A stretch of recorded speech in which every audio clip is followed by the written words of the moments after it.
Hello दोस्तों, आपका फिर से स्वागत है हमारे यूट्यूब चैनल पेपर सॉल्व में। तो चलिए बिना समय खराब किए आज चलते हैं हम लोग अपने जीके के 20 महत्वपूर्ण प्रैक्टिस सेट पे। तो हमारा पहला प्रश्न है, अजंता की गुफाओं में कितनी गुफाएं बौद्ध धर्म को समर्पित है। देखिए, अजंता की गुफाएं महाराष्ट्र में है और इसमें कुल 34 गुफाएं हैं।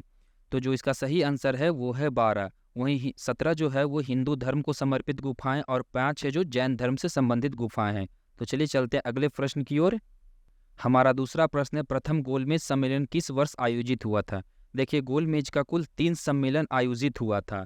तो अगर हम पहला सम्मेलन की बात करते हैं तो प्रथम जो गोलमेज सम्मेलन हुआ था वो 1930 में हुआ था, और जो दूसरा हुआ था 1931 में, और तीसरा 1932 में। 1933 में गोलमेज का कोई सम्मेलन नहीं हुआ था, और तीनों गोलमेज सम्मेलन में भारत की तरफ से भीमराव अंबेडकर शामिल हुए थे। वहीं दूसरे गोलमेज सम्मेलन में एकमात्र गोलमेज सम्मेलन जिसमें महात्मा गांधी ने पार्टिसिपेट किया था। तो इसका आंसर है वो होगा ऑप्शन ए।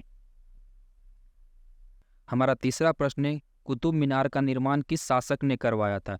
इस प्रश्न को ध्यान से पढ़िएगा। अगर कभी न्यू पूछा जाता है तो इसका आंसर कुतुबुद्दीन ऐबक होगा, लेकिन पूछा गया कुतुब मीनार का निर्माण किस शासक ने करवाया था, तो इसका जो सही आंसर है वो होगा इल्तुतमिश। वहीं कुतुबुद्दीन ऐबक की बात करते हैं तो इसने 2.5 दिन का झोपड़ा और कुतुब मीनार की नींव रखी थी। बलबन को 40 से तुर्क सरदारों का दमन किया था। लौ और रक्त नीति के लिए जाना जाता। वहीं अलाउद्दीन खिलजी बाजार नियंत्रण प्रणाली को लागू किया था। हमारा चौथा प्रश्न है, चरक किस राज्य दरबार के विख्यात चिकित्सक थे। ऑप्शन है कनिष्क, चंद्रगुप्त द्वितीय, चंद्रगुप्त मौर्य और हर्षवर्धन। तो इसका जो सही आंसर होगा वो होगा कनिष्क। वहीं चंद्रगुप्त द्वितीय की बात करते हैं तो चंद्रगुप्त द्वितीय के दरबार में आर्यभट्ट, कालिदास, बरामिहिर जैसे व्यक्ति रहा करते। तो वहीं चंद्रगुप्त मौर्य की बात करते हैं तो इनसे चाणक्य संबंधित। वहीं हर्षवर्धन की बात करते हैं तो इनसे बाणभट्ट संबंधित है जिन्होंने हर्षचरित्र लिखा है। हमारा पांचवा प्रश्न है, भारत में योग दर्शन के प्रतिपादक किसे माना जाता है। पतंजलि, महर्षि गौतम, महर्षि कपिल और महर्षि जैमिनी। इसका जो सही आंसर है वो है महर्षि पतंजलि। वहीं महर्षि गौतम की बात करते हैं तो इन्हें न्याय दर्शन के लिए जाना जाता है। कपिल की बात करते हैं तो इन्हें सांख्य दर्शन के लिए जाना जाता है, और महर्षि जैमिनी मीमांसा दर्शन के लिए इन्हें जाना जाता है। हमारा छठा प्रश्न है, विजयनगर साम्राज्य में पालीगार किसको कहा गया था। लेखाकार को, सेनापति को, सेना प्रमुख को या ग्राम चौकीदार को। इसका जो सही आंसर है वो है सेनापति को। वहीं सेना प्रमुख को अमरनायक कहा जाता था और ग्राम चौकीदार को तलर कहा जाता था। तो चलिए चलते हैं अगले प्रश्न की ओर।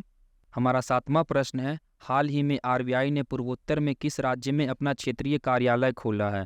नागालैंड, सिक्किम, मिजोरम और असम। देखिए, पूर्वोत्तर के जो राज्य होते हैं उससे एसएससी ज़्यादा क्वेश्चन पूछती है, तो इसका जो सही आंसर होगा वो होगा नागालैंड। वहीं नागालैंड की राजधानी की बात करते तो इसका राजधानी कोहिमा है, और सिक्किम की राजधानी गंगटोक है, और असम की बात करते तो इसकी राजधानी दिसपुर है, और मिजोरम की राजधानी आइजोल है। हमारा आठवां प्रश्न है, निम्नलिखित में से किसे सफ़ेद हाथियों का देश कहा जाता है। थाईलैंड, अफ्रीका, क्यूबा और टर्की। तो इसका जो सही आंसर है वो है थाईलैंड। वहीं अफ्रीका की बात करते हैं तो अफ्रीका को अंधकारों का महाद्वीप कहा जाता है। क्यूबा को विश्व में चीनी का कटोरा के रूप में जाना जाता है। वहीं टर्की को यूरोप का मरीज देश के नाम से जाना जाता है। हमारा नौवां प्रश्न, निम्नलिखित में से कौन संयुक्त सुमेलित नहीं है। आर्टिकल 79 सर्वोच्च न्यायालय, आर्टिकल 114 विनियोग विधेयक, आर्टिकल 312 अखिल भारतीय सेवाएं और आर्टिकल 280 वित्त आयोग। तो देखिए, इसका जो सही आंसर है वो है आर्टिकल 79। आर्टिकल 79 में सर्वोच्च न्यायालय की बात नहीं की गई। सर्वोच्च न्यायालय का जो जिक्र है वो आर्टिकल 124 में किया गया है। वहीं आर्टिकल 79 की बात करते हैं तो इसमें संसद का जिक्र है, संसद का जो राष्ट्रपति, लोकसभा और राज्यसभा से मिलकर बनता है। हमारा 10वां प्रश्न है, विश्व की सबसे गहरी समुद्र खाई कौन सी है। सीन खाई, मैरियाना ट्रेंच, जावा ट्रेंच या अरब खाई। इसका जो सही आंसर है वो होगा मैरियाना ट्रेंच। जो मैरियाना ट्रेंच है वो प्रशांत महासागर में है, और इस मैरियाना ट्रेंच की जो गहराई है वो 11 किलोमीटर है। वहीं जावा ट्रेंच की बात करते तो जावा ट्रेंच हिंद महासागर में स्थित है। इसे ही सुंडा ट्रेंच भी कहते हैं। हमारा 11वां प्रश्न है, कौन सा अनुच्छेद प्रत्येक नागरिकों के मौलिक कर्तव्यों को निर्देशित करता है। Article 80, article 343, article 51A, article 356। तो इसका जो सही आंसर है वो होगा आर्टिकल 51A। वहीं आर्टिकल 80 की बात करते हैं तो इसमें राज्यसभा का वर्णन है। आर्टिकल 343 में संघ की लोक भाषा यानी हिंदी का वर्णन है। वहीं 356 में राष्ट्रपति शासन जो राज्यों में लागू किया जाता है। हमारा 12वां प्रश्न, 2022 फीफा वर्ल्ड कप अर्जेंटीना ने किसे हराकर जीता था? कतर को, फ्रांस, कतर, एशिया या कनाडा? इसका जो सही आंसर होगा वो होगा फ्रांस। और फ्रांस जो 2018 के फीफा वर्ल्ड कप का विजेता है। वहीं फीफा वर्ल्ड कप से संबंधित कुछ जानकारियां हैं। गोल्डन बॉल है जो मेसी को दिया गया क्योंकि इन्होंने पूरे टूर्नामेंट में 7 गोल किया था। तो चलिए चलते हैं अगले प्रश्न की ओर। हमारा 13वां प्रश्न है, इनमें से कौन से 2 कक्षीय हृदय वाले जीव होते हैं? सांप, मगरमच्छ, ब्लूवेल या मछली? इसका जो सही आंसर है वो होगा मछली। वहीं सांप की बात करते हैं या उभयचर, ज़्यादातर उभयचर, मगरमच्छ को छोड़ दे तो ज़्यादातर उभयचर में 3 कक्षीय होते हैं। वहाँ मगरमच्छ की बात करते हैं तो 4 कक्षीय होते हैं और ब्लू व्हेल में भी 4 कक्ष होते हैं। वहीं मनुष्य की बात करते हैं तो उनमें भी 4 कक्षीय हृदय होते हैं। हमारा 14वां प्रश्न, निमोनिया किस अंग को प्रभावित करता है? फेफड़ा, श्वसन नली, तंत्रिका तंत्र या गला? तो जिसका सही आंसर है वो होगा फेफड़ा।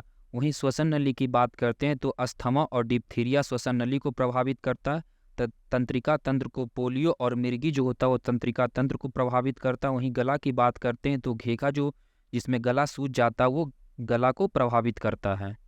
हमारा 15वां प्रश्न है, आरआरबी की स्थापना कब हुई? आरआरबी का मतलब होता है क्षेत्रीय ग्रामीण बैंक, जो ग्रामीण किसानों को ऋण देता है जिससे वो अपने आर्थिक सुधार सके और अच्छी फसलों की उत्पादन कर सके। तो ऑप्शन है 1975, 1969, 1980 या 1969। तो इसका जो सही आंसर है वो होगा 1975। वहीं 1969 की बात करते हैं तो इसमें 14 बैंकों का राष्ट्रीयकरण हुआ था। हमारा 16वां प्रश्न है, believe what life taught me किसकी आत्मकथा है? सुरेश रैना, युवराज सिंह, सचिन तेंदुलकर या रवि शास्त्री? तो इसका जो सही आंसर होगा वो है सुरेश रैना। वहीं युवराज सिंह की बात करते हैं तो इनका बुक का नाम है the test of my life. जब इनको हुआ था तो उसके बाद इन्होंने ये बुक लिखा था। और सचिन तेंदुलकर की आत्मकथा है प्लेइंग इट माई वे। वहीं रवि शास्त्री की बात करते हैं तो इनकी आत्मकथा है stargazing the player and in my life. मतलब इन्होंने अपने लाइफ में कितने प्लेयर को उभरते हुए देखा वो इनके बुक का नाम है। हमारा 17वां प्रश्न है, लोसर महोत्सव किस राज्य में मनाया जाता है? लद्दाख में, त्रिपुरा में, जम्मू कश्मीर में, सिक्किम में? तो इसका जो सही आंसर है वो होगा लद्दाख। लद्दाख में लोसर के साथ साथ हैमिस भी मनाया जाता है। वहीं त्रिपुरा की बात करते हैं तो त्रिपुरा में गरिया पूजा मनाया जाता है। वहीं सिक्किम में लोसुंग फेस्टिवल मनाया जाता है। ये याद रखिए, लोसर पूछता है तो लद्दाख होगा और लोसुंग पूछता है तो सिक्किम होगा। और सागा दागा फेस्टिवल भी सिक्किम में मनाया जाता है। वहीं जम्मू कश्मीर की बात करते हैं तो हेमिस फेस्टिवल जम्मू कश्मीर में मनाया जाता है। और ये 18वां प्रश्न है, सोमनाथ मंदिर किस राज्य में स्थित है? गुजरात में, महाराष्ट्र में, तेलंगाना में या ओडिशा में? तो इसका जो सही आंसर होगा ये गुजरात है। वहीं सोमनाथ मंदिर का सबसे इम्पोर्टेंट फैक्ट है कि मोहम्मद गजनवी ने भारत पे 17 बार आक्रमण किया था तो 1025 ईस्वी में सोमनाथ मंदिर पर ही हमला किया था, जो सबसे महत्वपूर्ण आक्रमणों में से एक था। वहीं महाराष्ट्र की बात करते हैं तो महाराष्ट्र में साईं बाबा, भीमाशंकर ज्योतिर्लिंग जो 12 ज्योतिर्लिंगों में से एक है वो महाराष्ट्र में स्थित है। वहीं उड़ीसा की बात करते हैं तो उड़ीसा में सूर्य मंदिर, जगन्नाथ मंदिर, ये सब आदि मंदिर उड़ीसा में स्थित हैं। विश्व आर्द्रभूमि दिवस कब मनाया जाता है? 2 फरवरी को, 4 फरवरी को, 28 फरवरी को या 12 फरवरी को? तो जो इसका सही आंसर है वो 2 फरवरी को। विश्व आर्द्रभूमि दिवस मनाने का उद्देश्य यह है कि ये ईरान में रामसर जगह सम्मेलन हुआ था जिसमें जो आर्द्रभूमि है उसको संरक्षण करना ताकि आने वाले जो भविष्य है उनको सुरक्षित किया जा सके। वहीं 4 फरवरी की बात करते हैं तो 4 फरवरी को विश्व कैंसर दिवस मनाया जाता है। वहीं 12 फरवरी की बात करते हैं तो 12 फरवरी को राष्ट्रीय उत्पादक दिवस मनाया जाता है। वहीं 28 फरवरी को विज्ञान दिवस के रूप में हम लोग मनाते हैं। और ये हमारे प्रैक्टिस सेट का आखिरी क्वेश्चन है। तो अगर आपको हमारा वीडियो अच्छा लग रहा है तो प्लीज़ चैनल को लाइक, शेयर, सब्सक्राइब करें ताकि हम लोग और ज़्यादा से ज़्यादा अच्छे कंटेंट दे सके। तो हमारा 20वां प्रश्न है, लंदन किस नदी के किनारे बसा हुआ है?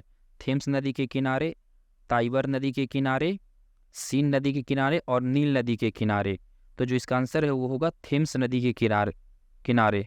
वहीं टाइबर नदी की बात करते हैं तो टाइबर जो रोम शहर है वो टाइबर नदी के किनारे बसा हुआ है। वहीं पेरिस की बात करते हैं तो पेरिस जो है वो सीन नदी के किनारे बसा हुआ। वहीं काहिर जो मिस्र की राजधानी है वो नील नदी के किनारे बसा हुआ है। तो चलिए आज हम लोग यहीं पे अपना वीडियो समाप्त करते हैं। मिलते हैं वीडियो के अगले भाग में। जय हिंद।